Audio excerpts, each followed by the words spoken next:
Hi అండి, welcome to my channel. ఈరోజు మన వీడియో వచ్చేసి నేను చికెన్ పులావ్ అయితే చేస్తున్నానండి. ఎలా చేయాలి ఏంటి అనేది చూపిస్తాను. ఈ వీడియో కనుక నచ్చితే లైక్ చేసి షేర్ చేసి సబ్స్క్రైబ్ అయితే చేయండి. ఫస్ట్ టైం మన ఛానల్ని కానీ చూస్తున్నట్లయితే తప్పకుండా సపోర్ట్ చేయండి.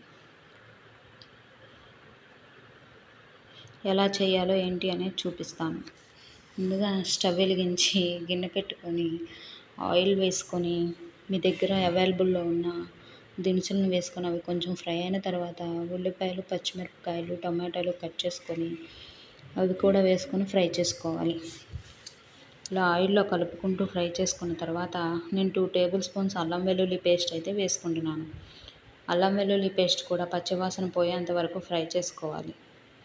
ఇలా పచ్చివాసన పోయేంత వరకు ఫ్రై చేసుకున్న తర్వాత నేను 1/2 కేజీ దమ్ము ముక్కలను అయితే తీసుకున్నాను. కొంచెం సాల్ట్ కూడా వేసి పసుపు వేసి మొత్తం ఒకసారి బాగా కలిపి మూత పెట్టి చికెన్ అయితే మగ్గించుకోవాలి. మధ్య మధ్యలో మూత తీస్తూ చికెన్ని కలుపుకుంటూ ఉడికించుకోవాలి. ఈ చికెన్ 80% వరకు కుక్ అయిపోవాలి. మూత తీసి మీ టేస్ట్కి తగినంత కారం వేసుకొని 1 టేబుల్ స్పూన్ జీలకర్ర పొడి, 1 table spoon chicken masala, 1/2 table spoon garam masala వేసుకొని మొత్తం ఒకసారి బాగా కలుపుకొని ఈ మసాలాలు చికెన్కి పట్టే విధంగా మూత పెట్టి 2 నిమిషాలు మగ్గించుకోవాలి. 2 నిమిషాలు మగ్గించిన తర్వాత మూత తీసి 2 టేబుల్ స్పూన్స్ పెరుగునైతే యాడ్ చేసుకోవాలి. పెరుగు వేసేటప్పుడు ఫ్లేమ్ని లో ఫ్లేమ్లో పెట్టి కలుపుకోవాలి.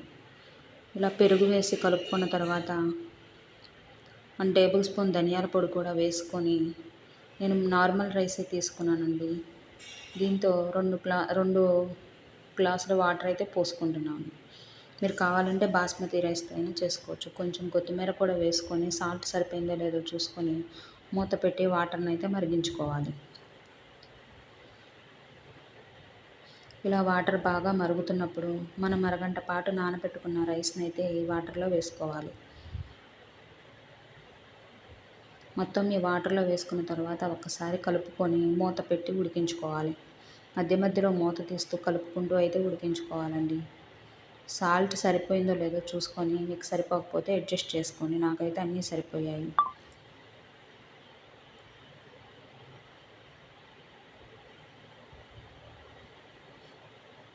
ఇలా కలుపుకుంటూ ఉడికించుకోవాలి. లాస్ట్లో పైన ఇలా కొంచెం దగ్గర పడిన తర్వాత నేను నెయ్యినైతే యాడ్ చేసుకుంటున్నాను. మీకు నచ్చితే వేసుకోండి, లేకపోతే లేదు. ఇలా పైన కొంచెం నెయ్యి వేసుకున్న తర్వాత నేను ఫ్లేవర్ కోసం నేను కేవరా వాటర్ని అయితే తీసుకుంటున్నాను. నేను బిర్యానీలో వేసే సెంట్ అని అయితే అంటాను. ఇది కొంచెం 1/2 స్పూన్ అయితే వేసుకుంటున్నాను. ఇలా ఇవి 2 వేసిన తర్వాత ఒకసారి కలుపుకొని మూత పెట్టి ఫ్లేమ్ని లో ఫ్లేమ్లో పెట్టి మగ్గించుకోవాలి. మూత తీస్తే మొత్తం దగ్గరికి ఉడికిపోయి ఉంటుందండి.